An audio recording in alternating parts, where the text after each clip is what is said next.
Assalamualaikum warahmatullahi wabarakatuh. Rekanku semua sahabat YouTube dimanapun saja Anda berada, selamat pagi dan salam sejahtera untuk kita semua. Kembali di pagi hari ini kita jumpa di sharing YouTube.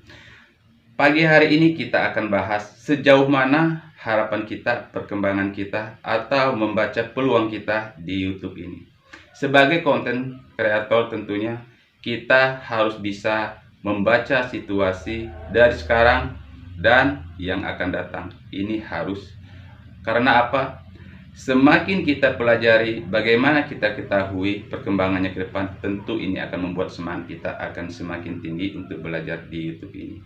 Kalau kita perhatikan dari era sekarang, tentunya pengguna YouTube akan terus meningkat, begitu juga media sosial yang lainnya. Jadi ketergantungan orang akan sarana hiburan, pengetahuan melalui media sosial ini akan semakin meningkat dari tahun ke tahun. Sekarang kita bayangkan saja berapa juta pengguna YouTube saat ini. Tentu ini salah satu peluang. Dan berapa juta tambahan setiap tahun yang akan ketergantungan di media sosial. Sekarang kita bayangkan dari tingkat anak SD sekarang ini telah memiliki HP. Jadi mereka akan ketergantungan dari usia kecil sampai dengan mereka dewasa.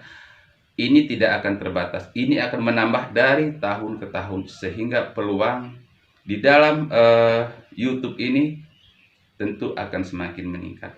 Ini bagaimana cara kita memanfaatkan situasi ini sebagai salah satu media pencari rezeki. Ini harus kita pelajari. Peluang ini sangat bagus sekali. Jadi janganlah sampai kita menghabiskan kuota kita sia-sia. Mari belajar YouTube, menggali bagaimana cara mengembangkan konten-konten kita sehingga kita mendapat penghasilan dari YouTube ini. Kalau kita lihat rekanku semua, banyak sekali orang-orang yang telah berhasil sebagai konten kreator. Tentu kalau kita perhatikan di sini, tidaklah mereka berhasil begitu saja. Tentu melalui proses belajar dan banyak hal yang telah mereka lakukan. Jadi di sini kenapa kita harus jadi penonton? Kenapa kita harus jadi subscriber mereka? Kenapa tidak kita pun akan menjadi hal yang sama seperti mereka? Ini bukan suatu hal yang mustahil.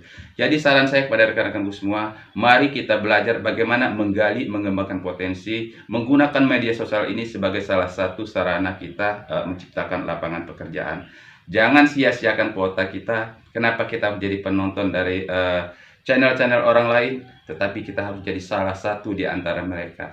Melalui channel ini kita akan terus berbagi bagaimana cara mengembangkan konten-konten kita, mencari penonton, mencari subscriber, dan otomatis dari situ apabila kita berhasil, tentu kita akan menjadi salah satu orang yang mendapat penghasilan dari YouTube.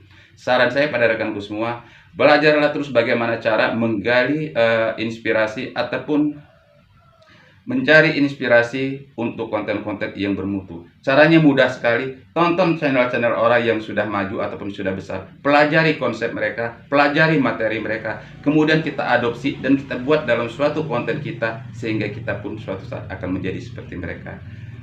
Oke rekanku semua, sedikit kajian bagaimana perkembangan YouTube ini ke depan. Semoga ini bisa bermanfaat dan bisa menambah motivasi bagi rekan-rekan semua, khususnya kita semua yang saat ini telah menggali dan berusaha berhasil dari YouTube. Semoga bermanfaat. Wassalamualaikum warahmatullahi wabarakatuh. Sampai jumpa.